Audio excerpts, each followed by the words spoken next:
আসসালামু আলাইকুম। প্রিয় দর্শক, অন্য মঞ্চের আলাপচারিতায় আপনাদের সকলকে আমন্ত্রণ জানাচ্ছি। সুপ্রিয় দর্শক শ্রোতা মন্ডলী, আপনারা এই মুহূর্তে আমাকে যে যেখান থেকে দেখছেন এবং পরবর্তী যে যেখান থেকে দেখবেন, আপনাদের সকলকে জানাই আমার প্রাণঢালা অভিনন্দন এবং শুভেচ্ছা। আজকে এতক্ষণ আপনারা বুঝেছেন যে আমি কি বিষয়টা নিয়ে কথা বলবো। আমি হেডলাইনে লিখেছি 72 ঘন্টার ভিতরে কি ঘটছে বা ঘটতে যাচ্ছে। খালেদা জিয়া হসপিটালে। খালেদা জিয়া এখন গতকাল মেজর আখতারুজ্জামান, আপনারা আমার এই চ্যানেলেই দেখেছেন, মেজর আখতারুজ্জামান যা বলছেন উনি বেঁচে নেই। ওনার মৃত্যু যে হয়েছে এটা তো এখনো বলছে না। তা আমি ওনাকে বলেছিলাম যে 16 তারিখ ঘোষণা দেওয়া হবে, বিজয় দিবসের দিন খালেদা যে মৃত্যু বরণ করেছে বিজয়ের খুশিতে বাংলাদেশের, সেটা দিবে কিনা। এখন আসলে মৃত্যুর এই লাশ, যে উনি যে লাশ হয়ে বেরোবেন, এটা কি ওরা এখন দিবেন না পরে দিবেন, সেটা আসলে আমরা কেউই জানি না। আর মেজর আক্তারের কথা ধরে যদি আমরা মনে করি, তাহলে হয়তো বিদেশ পাঠায়, ওখানে বলবেন যে এইখানে বলবেন যে লাশ হয়েছে। এই ধরনের ঘটনা যখন চলছে, আসলে এরা কোনো রিস্ক নিতে চাচ্ছে না। কারণ হচ্ছে ওরা জানে যে দেশে একটা অরাজক পরিস্থিতির সৃষ্টি করা হবে যাতে নির্বাচনটা না হয়। মূলত ইনুস বাহিনী যেটা, ওই যে নির্বাচন নির্বাচন বলতেছে, এগুলো না। আর একটা কথা বলি, আপনি নির্বাচন আওয়ামী লীগ ছাড়া হবে না, যেহেতু আপনার সমস্ত মানবাধিকার সংস্থা, ইউনেস্কো, জাতিসংঘ, কমনওয়েলথ সবাই বলছি ইনক্লুসিভ ইলেকশন। যেখানে আগে ইউরোপিয়ান ইউনিয়ন বলছিল যে ওকে, কিন্তু এখন ইউরোপিয়ান ইউনিয়ন বলছে যে ইনক্লুসিভ হইতে হবে। ইনক্লুসিভ হইতে হলে আওয়ামী লীগকে লাগবেই, আওয়ামী লীগ ছাড়া ইলেকশন হবে না। তো এখন এসে যে ওই যে 72 ঘন্টা বললাম, আপনারা জানেন যে এর আগে আমি একটা ভিডিওতে দিয়েছিলাম, বলেছিলাম দুদিন আগেরই, যে কুমিল্লা থেকে অলরেডি 11 জনকে উঠাই নিয়ে গেছিল এটা জঙ্গি আস্তানা থেকে, এবং বাকি 2 জন বাংলাদেশ সেনাবাহিনী ধরছে এবং কিছু অস্ত্রশস্ত্র উদ্ধার করেছে। এটা হচ্ছে যে খলিলুর রহমানের সাথে যেসব কথাবার্তা হয়েছিল ইন্ডিয়াতে, এবং পরে উনি দোহা থাকতেই এই অ্যাটাকটা করছে। যে বাংলাদেশে যে 14টা ঘাঁটির কথা বলা হয়েছিল, এই ঘাঁটিগুলোর মধ্যে এটা একটা। বিভিন্ন জন বলতেছে যে এছাড়াও অন্যান্য ঘাঁটি তো ড্রোন অ্যাটাক হয়েছে বা ইয়ে হয়েছে, তবে সেই বিষয়ে আমি আসলে 100% শিওর না। তবে এটা শিওর যে আগামী 72 ঘন্টার ভেতরে, তার মানে এমনও হতে পারে আজকে 3 তারিখ, কালকে পুতিন আসছে। পুতিন কি একদিন থাকবেন বা দুদিন থাকবেন, 3 দিন থাকবেন, এটা এখন আমি শিওর না। তবে ওনার সফরটা সম্ভবত 2 দিন বা 3 দিনের। তো 72 ঘন্টায় যিনি বলছে যে হয়তো পুতিন এখানে থাকা অবস্থায় হয়ে যেতে পারে, অথবা পুতিন ফ্লাইটে উঠবে, এদিকে কাহিনী ঘটে যাবে। আপনি খেয়াল করেছেন গতকাল রাতে, হ্যাঁ গতকাল রাতে বা পরশুদিন রাতেই ঘোষণা দিছে, নোটাম ঘোষণা হয়েছে 14,000 কিলোমিটার, যেটা আপনার পৃথিবীর ইতিহাসে এত বড় নোটাম আর কখনো হয় নাই। 14,000 কিলোমিটার ধরে কোনো দেশ কোনো অস্ত্র প্রশিক্ষণ বা অস্ত্র বিস্ফোরণ এগুলোর জন্য 14,000 কিলোমিটার নেয় না, পুরোটাই ব্লক। এবং পুরো এরিয়ায় আপনাদের এই যে ব্যানারে যে ছবিটা দেখছেন, এই ধরনের কামান থেকে শুরু করে বিভিন্ন মিসাইল চার্জ করার মতন যত মেশিন পত্র আছে সব ওখানে আছে। পুরো বর্ডারে এই মুহূর্তে 2.5 লক্ষ সেনাবাহিনী আছে। সেনাবাহিনী ইন্ডিয়ান সেনা। এবং সবচেয়ে মজার বিষয়, আপনার যে 7 সিস্টার খেয়ে দিবেন বলছেন, সেইখানে পৃথিবীর সবচেয়ে দুর্ধর্ষ সেনা, যেটাকে গুর্খা সেনা বলা হয়। গুর্খা, এইখানে আমাদের নেপালি এবং ভারতীয় সব পাহাড়ি সেনা, এগুলো গুর্খা। এটা ব্রিটেনে আছে এই সেনাটা, কারণ ব্রিটেন যেহেতু আমাদেরকে আগে রুল করেছিল, ব্রিটেনের গুর্খা সেনা। এবং গুর্খা সেনারা অস্ত্র ছাড়াও শুধুমাত্র একটা ছুরি দিয়েও অস্ত্রধারী 8-10 জনকে এট এ টাইম মারতে পারে, এত দুর্ধর্ষ এই গুর্খা সেনা। ওইটা পুরোটাকে ডেপ্লয়েড করে দেওয়া হয়েছে 7 সিস্টারে। আর এই যে ছবি, আমি আরো কিছু ছবি এবং লাইভ ভিডিও করার জন্য আমরা চেষ্টা চালাচ্ছি। যে কোনো মুহূর্তে হয়তো আমরা লাইভ করতে পারি ওই অঞ্চলগুলো, পুরো বাংলাদেশের পুরো বর্ডারটা, ইন্ডিয়া বাংলাদেশের সমস্ত বর্ডারে পুরোটাতে লাইভ করার জন্য চেষ্টা চলছে। হয়তো সফল হতে পারি, যদি হতে পারি তাহলে সাথে সাথে আপনাদেরকে লাইভে করে দেখাবো যে কি অবস্থা। এবং যতটুকু এই মুহূর্তে পর্যন্ত খবর পাচ্ছি, তাতে হচ্ছে যে ইন্ডিয়া হয়তো সার্জিক্যাল স্ট্রাইক করে দিতে পারে বাংলাদেশের উপরে। এবং ডাক্তার ইনুস তারা গত 2 দিন ধরে 3 বাহিনী সহ ব্যাপক মিটিং মিছিল করছে, ব্যাপক মিটিং করছে প্রতিদিন। এটা আসলে যে খালেদা জিয়া মারা গেলে কি হবে, অমুক হলে কি হবে, ওগুলা না। এগুলো হচ্ছে যে আইওয়াস, পাবলিক যাতে এইদিকে নজর না দেয়। বর্ডারের অবস্থা কি হচ্ছে, বর্ডারে এখন ওদের পেঁয়াজ পচা যাইতেছে, এই পচা যাইতেছে, সেই পচা, এগুলা বইলা খুব হই হই রই রই করতেছে যে ইন্ডিয়ার পেঁয়াজ পচতেছে। এগুলা মানুষ যাতে খবর না নেয় যে আসলে ভেতরে ইন্ডিয়া বাংলাদেশের টেনশনটা কোথায় কি যাচ্ছে, কোথায় কি হচ্ছে, যে কোনো কিছু হচ্ছে কিনা, এগুলো।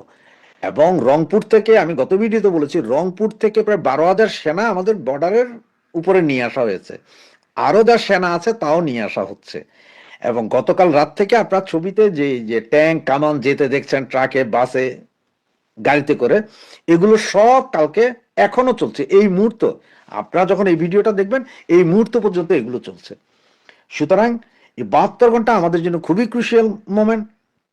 এই 72 ঘন্টার ভিতরে ইন্ডিয়া মাইরও দিতে পারে, মাইর খাওয়ার ব্যবস্থা করতে পারে আমাদেরকে, খালেদা জিয়ার লাশও বেরিয়ে আসতে পারে, দেশে একটা অস্থিতিশীল পরিস্থিতির সৃষ্টি হতে পারে।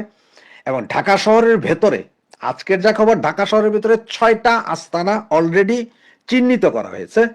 এবং এগুলোর সবচেয়ে বড় বড় মাদ্রাসা যেই আছে, এই ধরনের 2-3টা আছে, এবং সাথে আরো কিছু স্পট আছে যেগুলোকে চিহ্নিত করা হয়েছে যে জঙ্গি আস্তানা বলে। এবং এইখানে নাকি প্রশিক্ষিত পাকিস্তানি গোয়েন্দা সংস্থার শত শত লোক আছে, এবং তারা যে কোনো মুহূর্তে যে কোনো কিছু ঘটাইতে পারে, যার কারণে আপনার একটা সতর্কতা জারি করছে, যেটা বাংলাদেশের কোনো পত্র পত্রিকা বা টিভিতে বলে নাই, কিন্তু গভর্নমেন্টে বলে নাই। এটা গোয়েন্দা সংস্থার যে সতর্কতাটা, গোয়েন্দা সংস্থা সরাসরি এনএসআই ডিজিএফআই, বাংলাদেশের এনএসআই ডিজিএফআই স্বরাষ্ট্র মন্ত্রণালয়ের যে সতর্কতা পাঠাইছে সেটা বলছি। সেটা হচ্ছে যে ঢাকার খিলক্ষেত কনকর্ড অ্যাপার্টমেন্ট ও পাশে পিঙ্ক সিটি ডুপ্লেক্স আবাসিক এলাকা, পাকিস্তানের জঙ্গি সংগঠনের বড় সামরিক নেতা জাকির খান ও আইএসআই এর সদস্যরা অবস্থান করছে। গোয়েন্দা রিপোর্ট, বাংলাদেশের গোয়েন্দা রিপোর্ট। ঢাকায় পাকিস্তানি এম্বাসিতে তাদের পৃষ্ঠপোষকতায় ও বাংলাদেশের কিছু পাকিস্তানপন্থী অফিসার দেখভাল করছে এগুলো। Pink city duplex ডুরেক্স, pink city ডুরেক্স আবাসিক বাংলাদেশের জঙ্গি সহ বিমান বিধ্বংসী রকেট লঞ্চার, ভারী অস্ত্র যোগান, প্রশিক্ষণ দিচ্ছে, যেখান দিয়ে বিমান উঠানামা করে এয়ারপোর্টের অপোজিটে, জাস্ট ঢাকা এয়ারপোর্টের অপোজিটে। এটা হচ্ছে যে একদম সরাসরি গোয়েন্দা রিপোর্ট, এটা বাংলাদেশের গোয়েন্দা রিপোর্ট। এবং এইসব জায়গায়, এই জন্য বলছি 72 ঘন্টার মধ্যে এইসব জায়গায় তো অ্যাটাক হয়ে যেতে পারে। এই যে জায়গাগুলোর কথা বলছি, একটু দূরে থাকুন, সকলে একটু দূরে থাকুন। আগামী 72 ঘন্টা যে কোনো মুহূর্তে যে কোনো কিছু ঘটবে। আর যদি তেমন আরো কিছু আপডেট আসে, যখনই আসবে সাথে সাথে আপনাদেরকে লাইভ টেলিকাস্ট করার চেষ্টা করব। এটা নাটক করার চেষ্টা করছে যে আমরা তো তারেক রহমানের সময় 1 দিন 2 দিন 3 দিন 5 দিন অপেক্ষা করেছি মৃত্যু সংবাদ আমরা দিয়ে নেই, যাতে তারেক রহমান সাহেব আসে, যাতে তারেক রহমানের উপর একটা ব্লেম দিতে পারে। এই জন্য সরকার সেই উদ্দেশ্য এই জিনিসটা ধামাচাপা দেওয়ার চেষ্টা করছে। খুব যে হবে এটা সরকার বুঝে গেছে বলে দেখেন তার মৃত্যুর আগে, মানে শেষ পর্যায়ে এসে ওনাকে বিশেষ গুরুত্বপূর্ণ ব্যক্তি বলে ঘোষণা করেছে, যাতে ওনার বলয়, ওনার চারপাশে ওনার একটা বলয়, নিরাপত্তা বলয় তৈরি করা যায়, যেখানে হাসপাতাল নিরাপদ থাকলো, সরকার নিরাপদ থাকলো। তাকে হাসপাতালে চিকিৎসা দেওয়া না কারণে, তাকে নির্যাতিত করার জন্য, তাকে কারারুদ্ধ করে রাখার জন্য তার শাস্তির অবনীত হয়েছে। ফলে এর জন্য দায়ী আওয়ামী লীগ। এই ন্যারেটিভটা, এই যদি আপনার বিবরণটা, যেটাকে আমরা আজকে কি বলা হয় ন্যারেটিভ, এই ন্যারেটিভটা যদি বাংলাদেশের মানুষকে সামনে তুলে ধরা যায় স্পষ্টভাবে, তাহলে রোষটা কার দিকে যাবে? তবে আমি সেটা বলবো, আল্লাহ যেন ওনাকে বেহেশত নসিব করেন। এই দোয়াটা করাটা মনে হয় আমাদের জন্য এখন এই মুহূর্তে সবচেয়ে ভালো হবে। কারণ অনেকে, আমরা বলি শ্বাসের কোনো বিশ্বাস নাই, আবার শ্বাস কখন থাকে কখন থাকে না এটা নির্ধারিত বলতে পারি না। আমরা যেহেতু কোনো তথ্য জানি না, আর আমি দেখে আসার পরে আমার ব্যক্তিগত অভিজ্ঞতায় বা আজকেও আমি যেটা দেখলাম কথাবার্তা যেটা বলা হচ্ছে, তাতে আমি মনে করি সবার কাছে আমি দোয়া চাই যে ওনাকে আল্লাহ যেন বেহেশত নসিব করেন। হয়তো ওনার নিথর দেহটা হয়তো এখনো ইয়াতে আছে, ওনার নিথর দেহটা হয়তো এখনো, হয়তো না সরি, ওনার নিথর দেহটাই এখন আছে ওই এবার গেট হাসপাতালে। তার ভিতরে আত্মা আছে কিনা আমি জানি না, সে আত্মা চলে গেছেন কিনা আমি জানি না। আজকেও আমি একটা ব্রিফিং শুনলাম আমাদের স্বাস্থ্য ম্যাডামের, স্বাস্থ্য অফিসার, স্বাস্থ্য কি কর্মকর্তা, স্বাস্থ্য ডাক্তার, যে উনিও ওষুধ নিচ্ছেন। উনি কিন্তু বললেন না যে মুখে নিচ্ছেন। ইঞ্জেকশন তো ডেড বডি তো দেওয়া যায়, স্যালাইন ডেড বডি তো দেওয়া যায়, এটা ফ্লুট চলবে তো, এটার সঙ্গে হার্টের তো কোনো সম্পর্ক নাই। আর্টিফিশিয়াল যাবে না কেন? আর্টিফিশিয়ালি যখন আপনি ব্রিদিং করাচ্ছেন তখন যাবে না কেন? আপনি তো ভেন্টিলেটর দিয়েছেন, তার মানে হার্ট ফেল করেছে কিন্তু আপনি তাকে চালায় রাখতেছেন। যে মুহূর্তে আপনি এটাকে বন্ধ করে দিবেন পাম্পিং, সেই মুহূর্তে সেটা শেষ হয়ে যাবে। এটা অপেক্ষা, অতীতে আমাদের এরকম অভিজ্ঞতা আছে, যখন কোনো রাজনীতিবিদদের মৃত্যুটা ক্রিটিক্যাল হয়ে যায়, যেখানে জনমানুষের ক্ষোভ আসতে পারে। যেমন একটা জিনিস ক্ষোভ হইতে পারে, প্রথম কথা যেটা চাচ্ছে সরকার, এই ক্ষোভটা কোনোভাবে সরকার থেকে ডাইরেক্ট ইনডাইরেক্ট মানে করে আওয়ামী লীগের দিকে নেওয়া যাওয়া কিনা, বলা যায় কিনা যে আওয়ামী লীগের কারণে, আওয়ামী লীগের এই 15 বছরের অত্যাচার অনুচারের কারণে মরছে, কাজে এই ক্ষোভটা যেন সরকারের প্রতি না এসে, বর্তমান কোন রাজশক্তির বিরুদ্ধে না এসে, ক্ষোভটা যেন ওই আওয়ামী লীগের বিরুদ্ধে যায়, তাহলে অনেকের পারপাস সার্ভ হয়। যেমন পাকিস্তানে দেখেছেন, পাকিস্তানের আর্মিরা ক্ষমতা কুক্ষিগত করেছে তখনই, যখন ইমরান খানের মৃত্যু সংবাদগুলো দ্রুত আসা শুরু হয়েছে, সে আছে কি নাই। এই ধরনের অবস্থায় পরিপ্রেক্ষিতে আমাদের ক্ষুদ্র অভিজ্ঞতা বলে সরকার এখানে তার মানুষের যে খুব কার বিরুদ্ধে হতে পারে সেটা অন্যদিকে স্থানান্তর করার চেষ্টা করছে। খুব যে হবে এটা সরকার বুঝে গেছে বলে দেখেন তার মৃত্যুর আগে মানে শেষ পর্যায়ে এসে ওনাকে বিশেষ গুরুত্বপূর্ণ ব্যক্তি বলে ঘোষণা করেছে, যাতে ওনার বলয়, ওনার চারপাশে ওনার একটা বলয়, নিরাপত্তা বলয় তৈরি করা যায়, যেখানে হাসপাতাল নিরাপদ থাকলো, সরকার নিরাপদ থাকলো। এখানে আপনি একটা জিনিস জানেন, আমার ওই পররাষ্ট্র উপদেষ্টা খুব ভালো করে জানে যে তারেক রহমান সাহেব লন্ডনে রাজনৈতিক আশ্রয় আছে, এবং রাজনৈতিক আশ্রয়ের অন্যতম কারণ হলো যে বাংলাদেশে তার জীবন নিরাপদ নয়। কারণ তো একটাই, আর তো কোনো কারণ না। আপনি দেখেন এই সরকারের অস্তিত্ব নির্ভর করতেছে দেশমাতা খালেদা জিয়ার শেষ ব্রিদিংয়ের উপরে। ওনার শ্বাস যতদিন চলবে ততদিন এই সরকার টিকে থাকার সম্ভাবনা থাকবে। কারণ এই শ্বাস বন্ধ হয়ে যাওয়ার পরে মানুষ বিক্ষোভে ফেটে পড়ে কিনা এটার একটা সম্ভাবনা রয়ে গেছে। এই জন্য এই সরকার জানে। আর এই সরকারের সঙ্গে আমাদের নেতা তারেক রহমান সাহেবের একটা ভেরি গুড আন্ডারস্ট্যান্ডিং আছে। আপনি দেখেন আজকেও এই আমাদের ডাক্তার জাহিদ সাহেব বলেছেন যে উপদেষ্টা সাহেবরা সবাই যোগাযোগ করতেছেন। উপদেষ্টা সাহেবরা যোগাযোগ করতেছেন, এটা বিএনপির পক্ষ থেকে বলার কি দরকার, ম্যাডামের পক্ষ থেকে বলার কি দরকার? তাহলে ওনাদের জন্য সাফাই গাচ্ছেন। অর্থাৎ আমি যে কথাটা বলছি, আক্রোশটা যাতে সরকারের দিকে না যায়, কারণ আক্রোশ তো মানুষ তৈরি হয়ে গেছে। কারণ যদি প্রথম দিন কেন প্রধান উপদেষ্টা আসলেন না, কেন প্রথম দিন তার মেডিকেল উপদেষ্টা ডাক্তার উপদেষ্টা আসলেন না, মানুষের ক্রোধ কিন্তু তৈরি হয়ে গেছে যে অবহেলা করে, অবজ্ঞা করে দেশমাতা খালেদা জিয়াকে আজকে এই জায়গায় নিয়ে আসছে। আজকে দেখা যেখানে বলা হচ্ছে ওনাকে এখন যে কোনো সময় বিদেশে নেওয়া যাবে, তাহলে এই সিদ্ধান্তটা কেন 7 দিন 10 দিন আগে নেওয়া হলো না?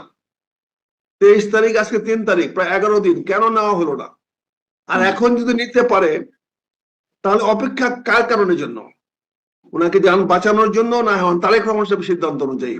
এখন তারেক রহমান সাহেবের সিদ্ধান্ত আমরা গেলাম না, কিন্তু কথা হচ্ছে যে তোমরা নিজেদের অবস্থাকে রক্ষা করার জন্য, মানুষের রোষ থেকে, মানুষের ক্রোধ থেকে বাঁচার জন্য, আপনি দেখেন ওনাকে দেখার জন্য আমার 3 বাহিনী প্রধান চলে গেলেন।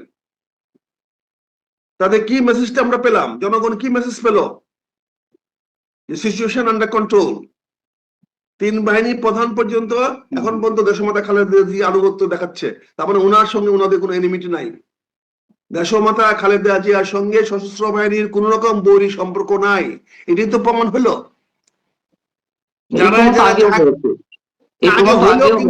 কিন্তু আগেও হইলো, কিন্তু উনি তো একটা অভিযোগ আসছে যে 21 তারিখের প্রোগ্রামে উনি যাওয়ার কারণে ঠান্ডাটা ওনার প্রকট হয়েছে এবং ওনার হার্টের উপরে এটা প্রচন্ড চাপ সৃষ্টি করেছে। এটা অনেকে বলা বলি করছেন 21 তারিখে, ফলে সশস্ত্র বাহিনী একটা ব্যাক ফুটিং এ চলে গেছিল।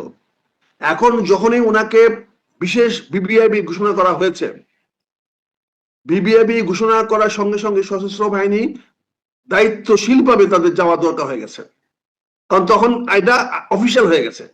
Any VVIP of the country কে যে কোনো লোক অ্যাপ্রোচ করতে পারে। এতদিন সি ওয়াজ ঘোষণা না করলেও তো 3 বাহিনী প্রধানেরা জি না পান্না ভাই যেতেন না, যেতে পারতেন না। এটা ঘোষণা করার আগে পর্যন্ত ছিলেন উনি বিএনপি নেতা। হ্যাঁ, বিএনপি নেতার বাড়িতে স্বাস্থ্য দেখার জন্য গেলে এটা অর্থ অন্যরকম হতো। কিন্তু আমরা তো জানি যে এর আগে সেনাপ্রধান গিয়েছেন লাস্ট যদি গিয়েছেন লন্ডনে দাওয়াত গেলেন। দিতে, গিয়েছেন বলে তো কন্ট্রোভার্সি হয়েছে, গিয়েছেন বলে তো কন্ট্রোভার্সি হয়েছে। কন্ট্রোভার্সি এটা মানে তো অতটা বেশি ব্লেম সেনাপ্রধানের গায়ে সম্ভবত পড়েনি, তাই না? না, উনি যখন ধোয়া তুলসী পাতা, আপনারা তো ওনাকে একটা ভালো মানুষ বানানোর চেষ্টা করতেছেন। উনি ভালো হ্যাঁ, মানুষ, উনি আমি দেশটাকে সেটা বলছি। শান্তিতে রাখতেছেন, উনি দেশ শান্তি রাখতেছেন, আমি ধন্যবাদ জানাই। উনি সশস্ত্র বাহিনীকে অত্যন্ত শৃঙ্খলার মধ্যে রাখছেন এবং পলিটিক্যাল গেমে উনি আসতেছেন না, উনি পলিটিক্যাল গেমের বাইরে যাচ্ছেন। কিন্তু কালকে আমি কেন বলছি যে এটা সশস্ত্র বাহিনীকে বাধ্য করেছে প্রধান উপদেষ্টা মহোদয়, এখন আপনারা যান, আমি তো বিবিআই ঘোষণা করে দিচ্ছি, অর্থাৎ এই সরকারে উনি একজন বন্ধু মানুষ, এই সরকার একটা অংশ করে নিলেন ওনাকে। বিবিআইপি ডিক্লারেশন মানেটা কি? সে একটা গভর্নমেন্টের সরকারের বিশিষ্ট ব্যক্তি, রাষ্ট্রের বিশিষ্ট ব্যক্তি। কয়েকবারে আপনাকে বললাম রহস্য আছে বলে তো সরকার নিজেকে বাঁচানোর জন্য, সরকার নিজেকে জনরোষ থেকে বাঁচানোর জন্য ব্যবস্থা নিয়েছে, না হলে এই সরকারের প্রতি জনরোষ তৈরি হবে। ওনারা কেন নিবে? উনি বিবিআইপি, উনি একজন বিশিষ্ট ব্যক্তি, উনাকে হাসপাতালে ভর্তি হয়েছে, সরকারি কোন নৈতিক দায়িত্ব নাই। দেশের একটা বিএনপির কে ঘাড়ে কেন দিচ্ছেন? বিএনপি কেন বিদেশে নেওয়ার ঝুঁকি নিবে? বিএনপি কি সেরকম ফেসিলিটি আছে? BNP can facilitate that? BNP পারবে সেটা করতে? কাজে এটা কেন আপনার উদুর পিন্ডি বুদুর ঘাড়ে দেওয়ার চেষ্টা করছেন? এটা সরকারের একমাত্র রেসপন্সিবিলিটি, দায়িত্ব। ডক্টর ইউনূস সরকারের দায়িত্ব দেশমাতা খালেদা জিয়া সুচিকিৎসা করানোর জন্য, দেশের যে কোনো নাগরিকের চিকিৎসা নিশ্চিত করার দায়িত্ব বাংলাদেশ সরকারের, এবং বাংলাদেশ সরকারের প্রধান ডক্টর মোহাম্মদ ইউনূস, এটা ওনার ব্যক্তিগত দায়িত্ব না, উনার রাষ্ট্রীয় দায়িত্ব, উনি সরকারের দায়িত্ব। সেই দায়িত্ব পালন করতে উনি চরম ভাবে ব্যর্থ হয়েছেন। ফলে ওনার উপরে জনরোষ পড়তে পারে, জনগণের আক্রোশ বাড়তে পারে। দেশমাতা খালেদা জিয়ার মৃত্যুর পরে কি হইতে পারে এটা এখনো সবাই অ্যাজুম করতেছে, এখন সিদ্ধান্ত নিতে পারতেছে না, তাই দেরি হচ্ছে, তাই বিষয়টা প্রকাশ করতে দেরি হচ্ছে। এখানে সরকার নিজেকে রক্ষা করার জন্যই সেনাবাহিনীকে ডেকেছে, নৌবাহিনীকে ডেকেছে, বিমান বাহিনীকে ডেকেছে, সেখানে বিবিআইপি ডিক্লেয়ার করেছে, সেখানে 3 স্টেজের 3 লেয়ারের সিকিউরিটি অ্যারেঞ্জমেন্ট করা হয়েছে। কাজে এটা তো বোঝাই যাচ্ছে যে এটা জনরোষ থেকে রক্ষা করার জন্য সরকার তার দায়িত্ব এড়ানোর জন্য করছে। তারেক সমান আসতে হলে তো 3 স্তর বসাইতে হবে বিমানবন্দরে প্রথম, তারপরে বিমানবন্দরে বসাবে, তারপরে উনি রওনা দিবেন, তখন 12 ঘন্টা 24 ঘন্টা আসবে। 24 ঘন্টার মধ্যে 3 স্তর কেন 7 স্তর নিরাপত্তা দেওয়া যাবে। এগুলা কিছু লোক উদ্দেশ্য প্রণোদিত ভাবে প্রপাগান্ডা করার জন্য, তার বিরুদ্ধে, তারেক রহমানের বিরুদ্ধে প্রপাগান্ডা করার জন্য, এই বিষয়টা তারেক রহমানের কাঁধে চাপিয়ে দেওয়ার জন্য অত্যন্ত উদ্দেশ্য প্রণোদিতভাবে এইগুলা, এই গুজবগুলা বা এই ধরনের কথাগুলা বাজারে ছড়াচ্ছে। এটা নিন্দনীয়। মূল কথা হলো এই সরকার নিজেকে বাঁচানোর জন্য এই 3 স্তরের সিকিউরিটি বা নিরাপত্তা ব্যবস্থা করেছে। তার নিজের কতটুকু থ্রেট হইতে পারে ডিক্লেয়ার করলে পরে এটার, আর পাশাপাশি সে একটা নাটক করার চেষ্টা করছে যে আমরা তো তারেক রহমানের সময় 1 দিন 2 দিন 3 দিন 5 দিন অপেক্ষা করেছি, মৃত্যু সংবাদ আমরা দিয়ে নেই যাতে তারেক রহমান সাহেব আসে, যাতে তারেক রহমানের উপর একটা ব্লেম দিতে পারে। এই জন্য সরকার সেই উদ্দেশ্য এই জিনিসটা ধামাচাপা দেওয়ার চেষ্টা করছে। এই সরকার বলছে তারেক রহমানকে দেশে আসার কোন রকম সরকারি বিধি বাধা নিষেধ নাই। তাহলে কবে বাধা নিষেধ ছিল? অবশ্যই আওয়ামী লীগ সরকার আমলে বাধা নিষেধ ছিল। তাহলে বাধা নিষেধের পরিবেশ সৃষ্টি করেছে কে? আওয়ামী লীগ সৃষ্টি করেছে।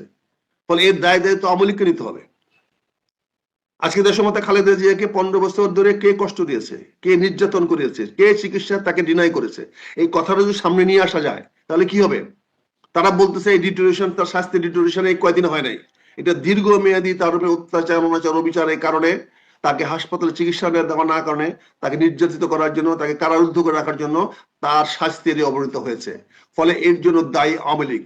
এই ন্যারেটিভটা, এই যদি আপনার বিবরণটা, যেটাকে আমরা আজকে কি বলা হয় ন্যারেটিভ, এই ন্যারেটিভটা যদি বাংলাদেশের মানুষকে সামনে তুলে ধরা যায় স্পষ্টভাবে, তাহলে রোষটা কার দিকে যাবে? রোষটা অবশ্যই, ক্ষোভটা অবশ্যই মানুষের যাবে অতীত সাবেক সরকারের বিরুদ্ধে। বর্তমান সরকার তখন ফেসিলিটেটর হিসেবে কাজ করবে, ভাই এটা আমাদের কিছু করার নাই, আমরা তো আপ্রাণ চেষ্টা করেছি, দেখেছেন আমরা বলছি তাৎক্ষণিক পাস দিয়ে দিব, আপনি চাওয়ার সঙ্গে সঙ্গে পাস দিয়ে দিব।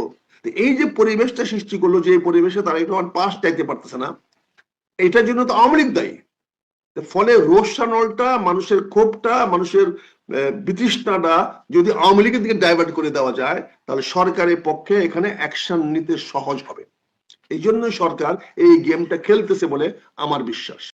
দর্শক, আপনাদের নিশ্চয়ই মনে আছে কয়েক মাস আগে ভারতের আনন্দবাজার পত্রিকা বাংলাদেশের স্বাধীনতা যুদ্ধের রাজাকারদের প্রতিকৃত গোলাম আজম, বাংলাদেশের রাজাকার বলতে যার নামটা প্রথমে আসে, সেই গোলাম আজমের ছেলে ব্রিগেডিয়ার আমান আজমি, তাকে নিয়ে একটি রিপোর্ট করেছিল যে আমান আজমি ভারতে আক্রমণ করতে চায়, সে সংগঠিত করছে বিভিন্ন অংশকে, এরকম অভিযোগ করে একটা রিপোর্ট ছেপেছিল।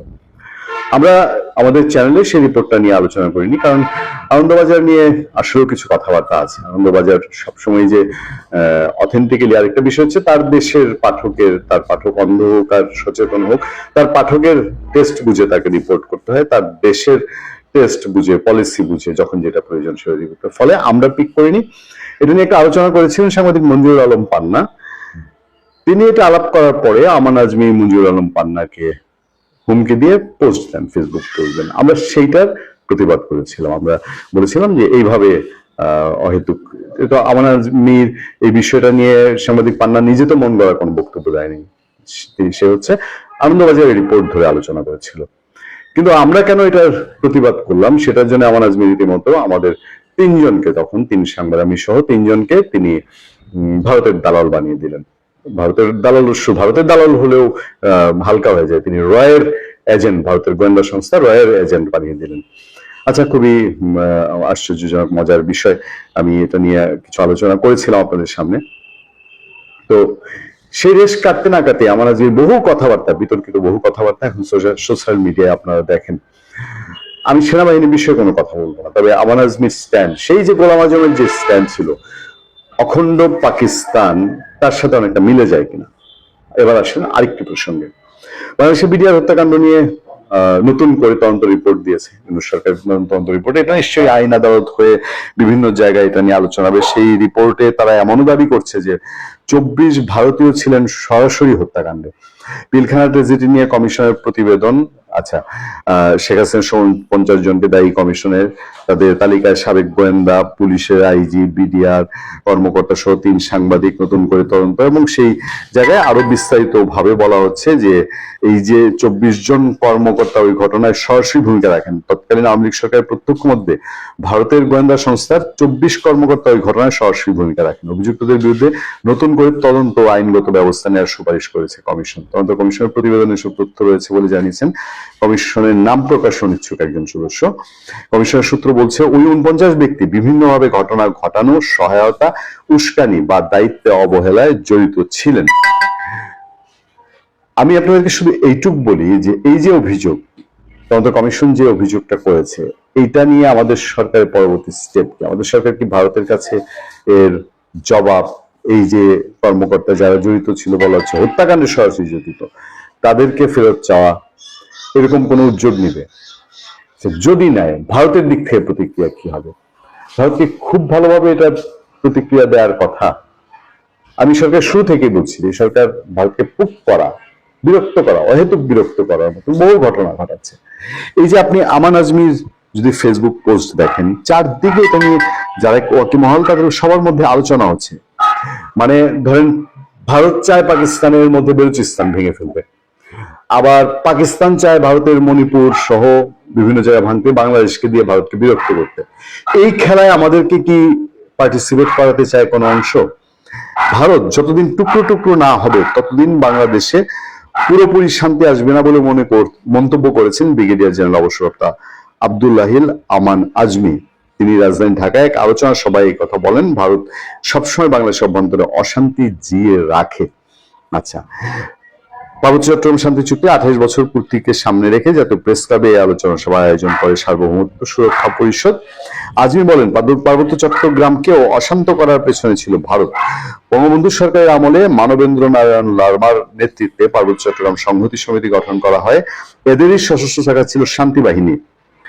এগুলো এইসব তথ্য ঠিক, নেতৃত্বে ছিল শান্তি বাহিনী। ভারত তাদেরকে আশ্রয়, অস্ত্র ও প্রশিক্ষণ দিয়ে সহায়তা করে, যার ফলে 1975 থেকে 96 সাল পর্যন্ত পাহাড়ে রক্তক্ষয়ী সংঘাত চলে।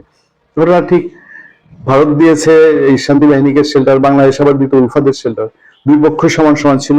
স্বীকার করছেন যে 96 সাল পর্যন্ত রক্তক্ষয়ী সংঘর্ষ চলে।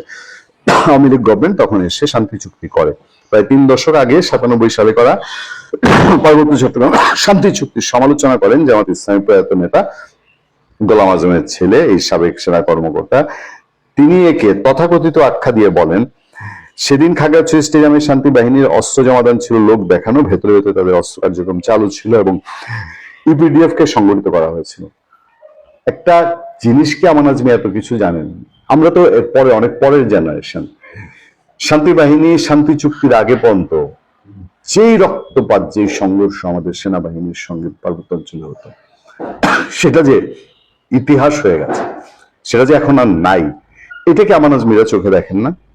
এই সরকারি আমলে পার্বত্য চট্টগ্রাম থেকে প্রায় 200 সেনা ক্যাম্প প্রত্যাহারের কঠোর সমালোচনা করেন ব্রিগেডিয়ার জেনারেল অবসর আজমি। তিনি বলেন, ক্যাম্প সরিয়ে নেওয়া সন্ত্রাসীদের কার্যক্রম বেড়েছে এবং নিয়ন্ত্রণ দুর্বল হয়েছে। সেনাবাহিনী যদি অন্য কোনো পলিসিতে শান্তি আনতে থাকে, সেনাবাহিনী তো অনেক বড় অপারেশন আওয়ামী লীগ সরকারের শেষ বছরে এসে হয়েছে, সেই আপনার বেশ কিছু অঞ্চলে, সেই থানচিতে, বান্দরবনে কেএনএফ এর বিরুদ্ধে হয়েছে না?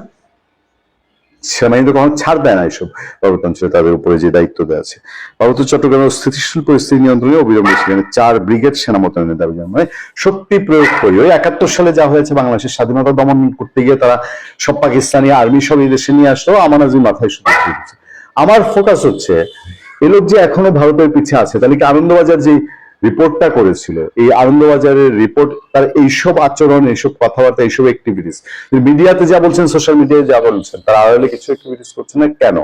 অহেতুক আমাদের বৃহৎ প্রতিবেশীর সাথে বাংলাদেশে একটা মানুষ যখন এই কথা বলবে, এই লোক যখন কমফোর্টেবল একটা জোনে থাকে, তখন ওই দেশ তো স্বাভাবিকভাবেই ধরে নিবে যে এই দেশে তার নিশ্চয়ই ওই রকম শেল্টার পরিবেশ আছে যে এখানে বসে থেকে ভারত ভাঙার স্বপ্ন দেখে। এই ভাঙাভাঙির খেলায় আমাদের লাভটা কি? আওয়ামী লীগ ফিরে আসছে, ইভেন আওয়ামী লীগ নির্বাচনে অংশগ্রহণ করতে যাচ্ছে, আওয়ামী লীগকে নির্বাচনের সুযোগ দেওয়া হচ্ছে, এমনই চাঞ্চল্যকর তথ্য আজকে গণমাধ্যমে আসলো যে ভারত বাংলাদেশের যে নিরাপত্তা উপদেষ্টা ছিলেন, কয়েকদিন আগে আমাদের নিরাপত্তা উপদেষ্টা খলিল সাহেব, তিনি আপনার সম্প্রতি ভারত সফর করে আসছিলেন। সেখানের যে জাতীয় নিরাপত্তা, তার সাথে নিরাপত্তা উপদেষ্টার সাথে কিন্তু একটা বৈঠক হয়েছিল। সেই বৈঠকে গোপন ষড়যন্ত্র নাকি হয়েছে। আর এই সকল চাঞ্চল্যকর তথ্য কে দিয়েছে? ওয়ান কাইন্ড অফ অতিরিক্ত গুজব, অতিরিক্ত মিথ্যা বলে, মানে বিকাশ নুরুর দলের যিনি আছেন রাশেদ, মানে কি বলে নিজেও মাঝে মাঝে বোঝে না। মোশাররফ করিমের একটা নাটক দেখছিলাম, ওয়াও না ওয়াও, ওই যে ক্ষেতের মধ্যে নেমা কৃষকে, আরে আমার দেশের কৃষক, কয়েকদিন আগে আমার দেশের রত্ন, এরকম একটা ভিডিও ভাইরাল হয়েছে। তো রাশেদ যে এই তথ্য দিছে, রাশেদের কোন গোয়েন্দা সংস্থা এই তথ্য দিচ্ছে, সেটা হচ্ছে একটা প্রশ্ন। মানে এরা মাঝে মাঝে এমন কথা বলে পুরো দেশের মধ্যে আউলাই ফেলে। আচ্ছা, কি বলছে? যে আগামী জাতীয় নির্বাচনকে কেন্দ্র করে দেশ বিদেশে নানান ষড়যন্ত্রের আভাস মিলছে। গণ অধিকার পরিষদের সাধারণ সম্পাদক রাশেদ বলছে, বাংলাদেশ এবং ভারতের নিরাপত্তা উপদেষ্টাদের সাম্প্রতিক যে বৈঠক ছিল, সেই বৈঠকে নাকি আওয়ামী লীগকে আসন্ন নির্বাচনের সুযোগ করে দেওয়ার বিষয়ে আলোচনা হয়েছে। তো ওই সময় কি রাশেদের কোনো লোক ওইখানে উপস্থিত ছিল বা এদেরকে পাত্তা দিচ্ছে, ওই লেভেলে গেছে? এদের কাজই হচ্ছে দেশে গুজব ছড়ানো। আওয়ামী লীগ থাকতো এরা সারাদিন গুজব ছড়াইতো, এখনো গুজব ছড়ায়, এই দলটাই গুজববাজ হয়ে গেছে। রাশেদের দাবি, রাজনৈতিক মহলে আলোচনার ঝড় তুলেছে। অবশ্যই ঝড় তোলার কথা, কেউ ইয়ানাফসি পড়তেছে, শেখ হাসিনা বাংলাদেশে আসবে, আওয়ামী লীগ নির্বাচন করবে, এই ঘোষণা আসার পর এই দেশে অর্ধেক মানুষ আবার গর্তের মধ্যে ঢুকে যাবে, এটাই হচ্ছে বাস্তবতা। আর এর মধ্যে রাশেদরা সবার আগে দৌড়ে পালাই যাবে, এটাই হচ্ছে বাস্তবতা। এটা নিয়ে ভয়। এখন রাশেদের দাবি যে সংশ্লিষ্ট কোনো রাষ্ট্রীয় পক্ষ এ পর্যন্ত কোনো বিষয়ে মন্তব্য করেনি। তা আমরা তো দেখছি না, আমরা তো দেখছি প্রধান উপদেষ্টা বলছেন যে আওয়ামী লীগকে নির্বাচনে আনার সুযোগ নেই, এরকম তথ্যই তো দেখছি। নির্বাচনের তফসিল ঘোষণা হচ্ছে, আওয়ামী লীগের রাজনৈতিক নিষেধাজ্ঞা দল থেকে ওঠে নাই, ট্রাইব্যুনাল 1 আন্তর্জাতিক অপরাধ আদালতের যে বিচার, সেখান থেকে আমরা তো কোনো রকম আওয়াজ কোনো কিছুই দেখি না। কিন্তু রাশেদ জিন পাঠাইছিল সম্ভবত আমাদের নিরাপত্তা উপদেষ্টা খলিল সাহেবের সাথে, ওই জিন আইসা ওনারা নিশ্চয় সবকিছু বইলা দিছে, মানে এটাই তো মনে হচ্ছে। অথবা ওই বৈঠকে ভারতের মধ্যে রাশেদের এত বড় হাত আছে যে ভারতের কথা তলে তলে হয়তো তিনি শুনছেন। বাংলাদেশের জনগণের রায় নিয়ে নয়, বরং পর্দার আড়ালে বৈঠকের মাধ্যমে আওয়ামী লীগকে আবারও ক্ষমতায় আনার চেষ্টা চলছে। দিল্লি ও ঢাকার শীর্ষ নিরাপত্তা উপদেষ্টাদের মধ্যে অনুষ্ঠিত বৈঠকে নির্বাচনী প্রক্রিয়া, রাজনৈতিক পরিস্থিতি নিয়ে আলোচনা হয়েছে, যেখানে আওয়ামী লীগের জন্য রাজনৈতিক সুবিধা তৈরির বিষয়টিও বিবেচনায় নেওয়া হয়েছে বলে রাশেদের অভিযোগ। তার বক্তব্য, দেশের ভেতরে গণতান্ত্রিক পরিবেশ নষ্ট করা এবং বিরোধীদের রাজনৈতিক কার্যক্রম সীমিত করার মাধ্যমে নির্বাচনকে প্রভাবিত করার চেষ্টা করা হচ্ছে। এই আলোচনায় ভারতকে ব্যবহার করে আঞ্চলিক নিরাপত্তার যুক্তিতে, যা বাংলাদেশের আভ্যন্তরীণ রাজনৈতিক বিষয়ে হস্তক্ষেপের সামিল। তবে রাজনৈতিক বিশ্লেষকরা বলছেন বা সাধারণ যারা একটু বুঝের মানুষ আছেন তারা বলছেন যে আসলে এইখানে আওয়ামী লীগকে পুনর্বাসনের কোনো আলাপ আলোচনা হয়নি। হয়তো ভারত বাংলাদেশের মধ্যে যে একটা কি বলা হয় যে সম্পর্কের অবনতি আছে, ব্যবসা বাণিজ্য থেকে শুরু করে রাজনৈতিক মহল, পরে পাকিস্তানের সাথে এই মুহূর্তে বাংলাদেশের সম্পর্ক, সবকিছু মিলিয়ে এখানে যাই আছে সম্ভবত ওই বিষয়গুলো নিয়ে এখানে আলোচনা হয়েছে। আর রাশেদের এই বক্তব্যের পর সরকারের পক্ষ থেকে কোনো প্রতিক্রিয়া পাওয়া যায়নি। আর আওয়ামী লীগের নেতারাও বরাবর মতো দাবি করে আসছেন নির্বাচন কমিশন আছে, যাই হোক জরুরি না। এখন রাশেদ খানদের এরকম বক্তব্য মাঝে মাঝে জাতির মধ্যে বিভাজন তৈরি করে, পজিশনে দেয় নাকি মন যা আসে মাইক সামনে পাইলে বলে, এটা তারাই ভালো জানে। কারণ আমরা দেখছি ফারুক মাইর খাইছে, বিপিনুর মাইর খাইছে, রাশেদ এখনো বাইচা আছে। এরকম বক্তব্য দিলে ভাই যে কোনো সময় আপনি বাড়ে পড়বেন।